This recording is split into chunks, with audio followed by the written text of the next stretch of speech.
बच्चों, हम पढ़ रहे थे कक्षा 8 का विज्ञान विषय का तीसरा अध्याय संश्लेषित रेशे एवं प्लास्टिक। तो इस पाठ के पिछले भाग में हमने ये समझ लिया था कि संश्लेषित रेशे क्या होते हैं और इनके कितने प्रकार होते हैं। ये जो भाग है इसमें हम ये समझेंगे कि प्लास्टिक क्या होता है, कहाँ कहाँ पर इसका उपयोग लिया जाता है और प्लास्टिक जो है किस प्रकार से हमारे पर्यावरण को प्रदूषित कर रहा है, तो इसके उपयोग में हमें जो है किस तरह से विवेक काम में लेना चाहिए। चलिए शुरू करते हैं। बच्चों, आप सभी अपने घर में यानी कि अपने दैनिक जीवन में प्लास्टिक से बनी हुई अनेक वस्तुओं का इस्तेमाल करते हैं। जैसे कि अगर हम बात करें कुर्सी, बाल्टी, डिब्बे या पानी की बोतलें, तो ये सब किसके बने हुए होते हैं? ये प्लास्टिक के बने हुए होते हैं। इस तरह से हम बहुत सारी वस्तुएं अपने घरों में काम में लेते हैं, यानी कि हम प्लास्टिक का जो है दैनिक जीवन में बहुत अधिक उपयोग करते हैं। अब बात आती है कि प्लास्टिक जो है वो किससे बनता है। तो प्लास्टिक जो है वो संश्लेषित रेशों की तरह ही एक प्रकार का बहुलक होता है। संश्लेषित रेशों में हमने देखा था कि बहुलक क्या होते हैं कि अलग अलग छोटी इकाइयां मिलकर जो है एक बड़ी श्रृंखला का निर्माण करती है, यानी कि बहुलक का निर्माण करती है। तो प्लास्टिक में भी क्या होता है कि अनेक छोटी इकाइयां जो है वो मिलकर जो है वो व्यवस्थित होकर बहुलक का निर्माण करती है। ये जो व्यवस्था है ये दो प्रकार की हो सकती है, एक रेखिक व्यवस्था हो सकती है और एक तिर्यकबद्ध व्यवस्था हो सकती है। रेखिक की अगर हम बात करें तो इस तरह से ये लंबाई में ही एक रेखा के रूप में बढ़ती है, और जो तिर्यकबद्ध यानी कि क्रॉसबद्ध व्यवस्था होती है इसमें जो है इस तरह की इकाइयां जो है क्रॉसबद्ध रूप में व्यवस्थित होती है। तो इन दोनों ही व्यवस्थाओं के द्वारा जो है प्लास्टिक का निर्माण होता है। तो प्लास्टिक जो है वो अलग अलग आकृतियों में ढाला जा सकता है, यानी कि प्लास्टिक जो है उसे सांचे में ढालकर हम जो है अलग अलग आकृतियां बना सकते हैं। इसके अलावा प्लास्टिक को जो है पुनः चक्रित किया जा सकता है। अब हम क्या कर रहे हैं, प्लास्टिक को अलग अलग आकृतियों में ढाल रहे हैं, तो पुनः चक्रण इसका कर सकते हैं। क्योंकि प्लास्टिक नरम है तो पिघलाकर हम क्या करेंगे, उसको पुनः उपयोग में ले लेंगे, यानी कि हम इसका पुनः चक्रण भी कर सकते हैं और पुनः उपयोग में भी इसे लिया जा सकता है। इसके अलावा प्लास्टिक से जो है वो पतली चद्दरें बनाई जा सकती है, या फिर इसे खींचकर जो है लंबे तार बनाए जा सकते हैं। इसी के साथ साथ हम आजकल जो है घरों में बहुत अधिक उपयोग में काम में लेते हैं पॉलीथीन को। तो पॉलीथीन क्या है, ये जो है पॉली प्लस एथीन दो शब्दों से मिलकर बना है, यानी कि इस पॉलीथीन में जो है वो एथीन की इकाइयां काम में ली जाती है। इस तरह की पॉलीथीन जो है बाजार से हम सामान लाते वक्त बहुत अधिक उपयोग में लेते हैं। तो पॉलीथीन भी क्या है, प्लास्टिक का ही एक प्रकार है। चलिए अब बात करते हैं हम कि प्लास्टिक जो है कितने प्रकार का होता है। जब हम घरों में प्लास्टिक का इस्तेमाल करते हैं तो हम देखते हैं कि कुछ प्लास्टिक जो होते हैं वो बहुत ही नरम होते हैं, यानी कि उससे बनी हुई वस्तुएं जो होती है वो आसानी से मोड़ी जा सकती है, जबकि कुछ प्लास्टिक जो होते हैं वो आसानी से नहीं मुड़ते हैं। तो अगर हम इसके प्रकार की बात करें तो ये दो प्रकार का है, थर्मोप्लास्टिक और थर्मोसेटिंग प्लास्टिक। यानी कि थर्मोप्लास्टिक जो है ये प्लास्टिक जो होता है वो नरम होता है और इसे पिघलाकर जो है अलग अलग आकृतियों में ढाला जा सकता है। यानी कि थर्मोप्लास्टिक की जब हम बात कर रहे हैं तो क्या है, ये गर्म करने पर पिघल जाता है, और जब ये पिघल रहा है तो हम क्या कर सकते हैं, इसे बार बार जो है अलग अलग आकृतियों में ढाल सकते हैं। इसके उदाहरण जो हैं वो हैं पॉलीथीन और पीवीसी। तो ये दोनों ही जो हैं उदाहरण इसके, तो ये थर्मोप्लास्टिक के हैं जिनको हम क्या कर रहे हैं, बार बार पिघलाकर जो है अलग अलग आकृतियों में ढाल सकते हैं। अगर हम इसके उपयोग की बात करें तो उपयोग जो है ये प्लास्टिक के खिलौने या फिर हमारे घरों में हम जो कंघी आदि इस्तेमाल करते हैं, यानी कि ऐसी वस्तुएं जो आसानी से मुड़ जाती है। बच्चों के खिलौने जो आते हैं वो इस तरह की वस्तुएं थर्मोप्लास्टिक से बनाई जाती है। इसी के साथ साथ जो पानी की बोतल आती है जो हम आसानी से उसको हम पिचका सकते हैं, वो या डिब्बे आदि बनाने में थर्मोप्लास्टिक का इस्तेमाल किया जाता है। अगला जो है हमारा वो है थर्मोसेटिंग प्लास्टिक। तो ये जो थर्मोसेटिंग प्लास्टिक होता है ये थोड़ा दृढ़ होता है, ये आसानी से नहीं मोड़ा जा सकता है और गर्म करने पर जो है वो ये पिघलता नहीं है। तो इसीलिए हम इसे जो है एक बार जब हमने इसे एक आकृति में ढाल दिया तो हम इसे गर्म करके जो है दूसरे आकार में नहीं ढाल सकते, क्योंकि ये गर्म करने पर पिघलता नहीं है। उदाहरण हम इसके देखें तो इसके उदाहरण है बेकेलाइट और मेलामाइन। तो उपयोग अगर हम इसके देखें तो बेकेलाइट का उपयोग जो है वो हमारे जो स्विच होते हैं, हमारे घरों में बिजली के जो स्विच होते हैं इस तरह से उसको बनाने में इसका उपयोग किया जाता है। ये जो प्लास्टिक होते हैं ये ऊष्मा के और विद्युत के कुचालक होते हैं, यानी कि गर्म करने पर भी ये जो है पिघलते नहीं हैं, क्योंकि इनमें जो है ऊष्मा प्रभावित नहीं हो रही है। इसी के साथ साथ अगर हम विद्युत की बात करें तो ये विद्युत के भी कुचालक होते हैं, यानी कि जब हम इस स्विच के हाथ लगाते हैं तो हमें करंट नहीं आता है। अगर ये सुचालक होते तो इसको छूने से भी हमें करंट लग जाता।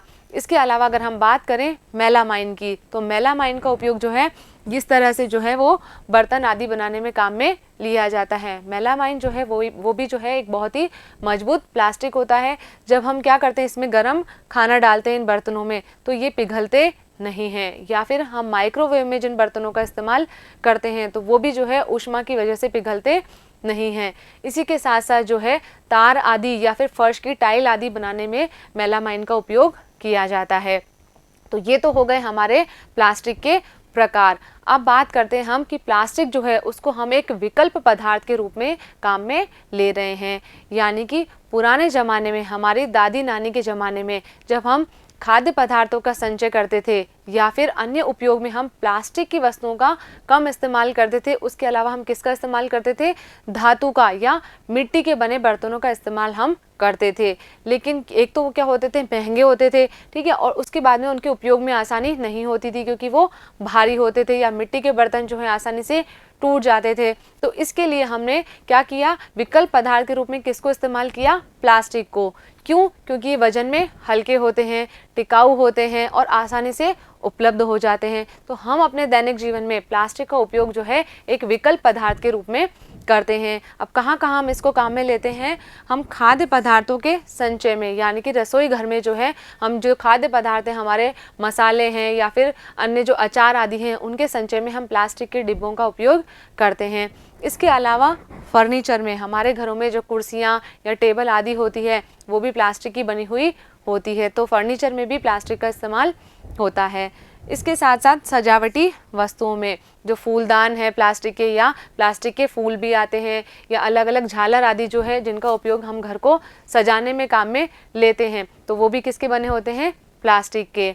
इसी के साथ साथ वाहनों के पार्ट्स बनाने में, स्कूटर, मोटरसाइकिल या कार या फिर वायुयान, इनके विभिन्न पार्ट्स जो हैं वो प्लास्टिक से बनाए जाते हैं। अब हम क्या कर रहे हैं, प्लास्टिक को जो है एक विकल्प पदार्थ के रूप में काम में ले रहे हैं। तो कौन कौन से गुण हैं इसके अंदर, सबसे पहला जो है प्लास्टिक जो है वो अनअभिक्रियाशील होता है, यानी कि प्लास्टिक जो है वो जल और वायु से अभिक्रिया नहीं करता है। अगर हम बात करें लोहे की, तो लोहा क्या करता है, वायु और जल के संपर्क में आता है तो उसमें जंग लग जाती है, यानी कि धीरे धीरे वो संक्षारित होने लगता है। लेकिन प्लास्टिक जो है वो इनसे अभिक्रिया नहीं करता है, तो इसका संक्षारण जो है वो आसानी से नहीं होता है। तो इसलिए विभिन्न रसायन या फिर खाद्य पदार्थों के संचय में प्लास्टिक का उपयोग किया जाता है।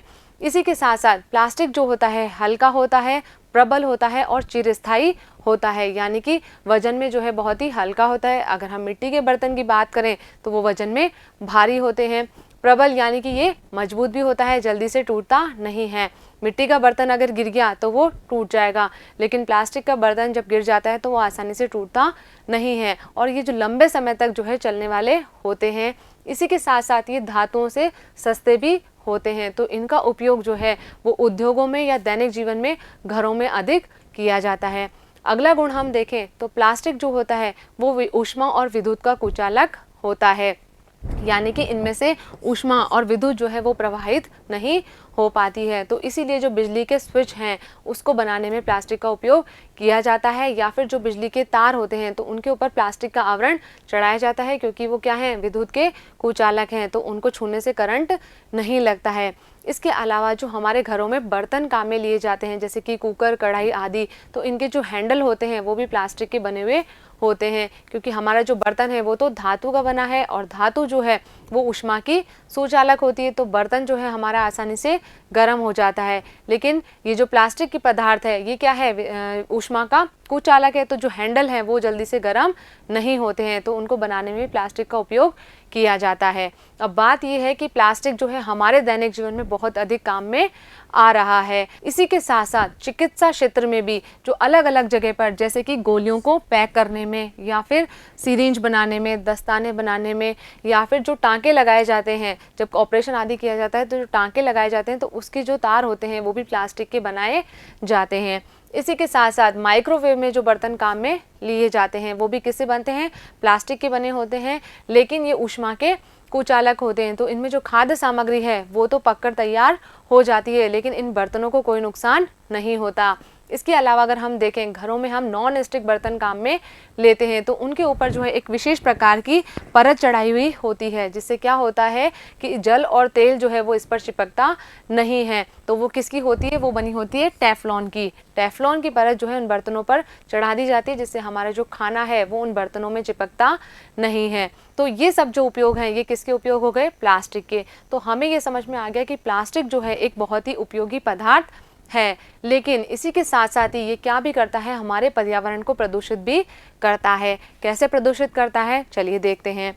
जो हमारे घरों में जो कचरा निकलता है उसमें से कुछ कचरा ऐसा होता है जो प्राकृतिक प्रक्रिया यानी कि जीवाणुओं के द्वारा जो है अपघटित हो जाता है, उसे हम कहते हैं जैव निम्नीकरणीय पदार्थ। जैसे कि अगर हम बात करें, सब्जियों के छिलके हैं या फिर बचा हुआ खाना है या फिर जो पेड़ पौधे हैं उनकी सूखी पत्तियां हैं, जीव जंतुओं के अवशेष, गोबर आदि हैं, ये सब क्या होते हैं, धीरे धीरे अपघटित हो जाते हैं। तो ये कौन सा कचरा हो गया, हमारा जैव निम्नीकरणीय कचरा। लेकिन अगर हम बात करें प्लास्टिक की थैलियों की या प्लास्टिक के डिब्बे, बोतल या कांच की बोतलें हैं, ये जो कचरा है ये प्राकृतिक प्रक्रिया के द्वारा अपघटित नहीं होता है और ये लंबे समय तक पर्यावरण में उपस्थित रहते हैं। तो इन पदार्थों को हम कहते हैं अजैव निम्नीकरणीय पदार्थ। तो प्लास्टिक जो है एक अजैव निम्नीकरणीय पदार्थ है, जिसकी वजह से कचरा जो है वो बहुत ज़्यादा मात्रा में फैलता है। तो प्लास्टिक जो होता है ये क्या है, आसानी से अपघटित नहीं होता है। इसी के साथ साथ जब हम इसको जलाते हैं तो ये एक विषैली गैस उत्पन्न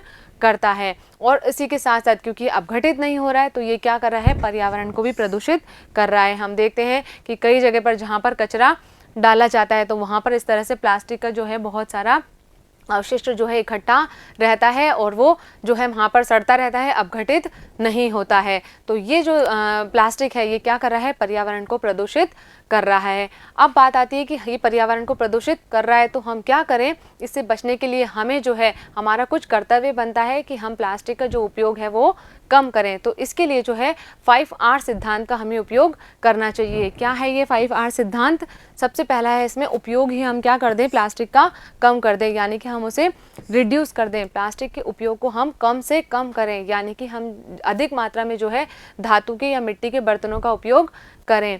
इसी के साथ साथ हम पुनः उपयोग करें, यानी कि प्लास्टिक का मान लीजिए कोई वस्तु, यानी कि जैसे मान ली बाल्टी है हमारी, वो टूट गई है तो हम उसे गमले के रूप में उपयोग में ले लें, उसमें कोई छोटा सा पेड़ लगा दें, उसे हम फेंके नहीं तो क्या होगा, कचरा जो है वो बढ़ जाएगा। तो हम क्या कर लें, उसका रीयूज़ कर लें। अब क्या हुआ, हमने उसका गमले के रूप में उपयोग कर लिया, लेकिन कुछ समय बाद जो है वो गमला भी हमारा टूट गया, तो हम क्या करें, उसे पुनः चक्रित कर लें। हम प्लास्टिक का जो वेस्ट है उसे क्या करते हैं, कबाड़ी वाले को दे देते हैं और वो उसे फैक्ट्रियों में भेज देता है, जहाँ पर क्या होता है, उस प्लास्टिक का पुनः चक्रण हो जाता है और उसे नई वस्तु का निर्माण हो जाता है। तो उस नई वस्तु का जो है हम निर्माण कर लें तो वो क्या हो जाएगा, उसे हमने क्या कर लिया, पुनः प्राप्त कर लिया, यानी कि क्या किया, उसे रिकवर कर लिया। और सबसे अच्छा जो तरीका है वो क्या है कि हम प्लास्टिक का उपयोग ना ही करें, यानी कि हम क्या कर दें, पूरी तरह से उस प्लास्टिक के उपयोग को रिफ्यूज़ कर दें। तो ये जो 5R सिद्धांत है इसको अपनाकर हम क्या कर सकते हैं, प्लास्टिक का जो कचरा है उसे कम से कम करने का प्रयास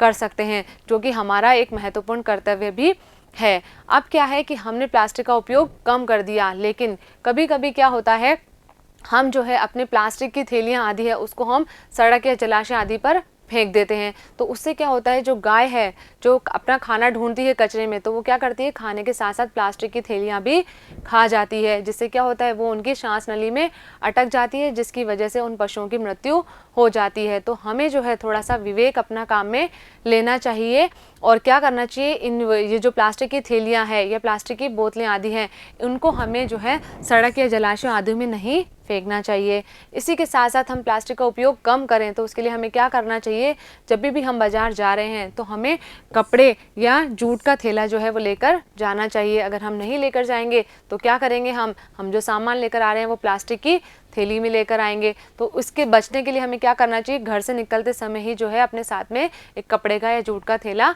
ले लेना चाहिए। अगला जो है वो है हमारे पास में कि प्लास्टिक पदार्थों का उपयोग हम कम से कम करें, यानी कि बहुत ज़्यादा आवश्यकता होने पर ही हम प्लास्टिक की चीज़ों का उपयोग करें, नहीं तो इसके स्थान पर हम जो है मिट्टी या धातु के बर्तनों का उपयोग करें। क्योंकि ये क्या कर रहा है, ये जो प्लास्टिक है वो क्या कर रहा है, हमारे पर्यावरण को प्रदूषित कर रहा है। तो हमारा ये कर्तव्य बनता है कि हम जो है प्लास्टिक के उपयोग को जो है सीमित कर दें या फिर हम इसका उपयोग ना करें। तो यहाँ पर जो है हमारा ये पाठ पूरा हो गया है। मुझे उम्मीद है कि इस वीडियो में हमने जो भी बातें करी हैं वो आपको अच्छे से समझ में आ गई होगी और आपने इनको अपनी कॉपी में भी नोट कर लिया होगा। अब अगले वीडियो में जो है हमारी जो पाठ्य पुस्तक है उसके अभ्यास प्रश्न हम देखेंगे। तो मिलते हैं अगले वीडियो में, तब तक आप पढ़ते रहिए, आगे बढ़ते रहिए। धन्यवाद।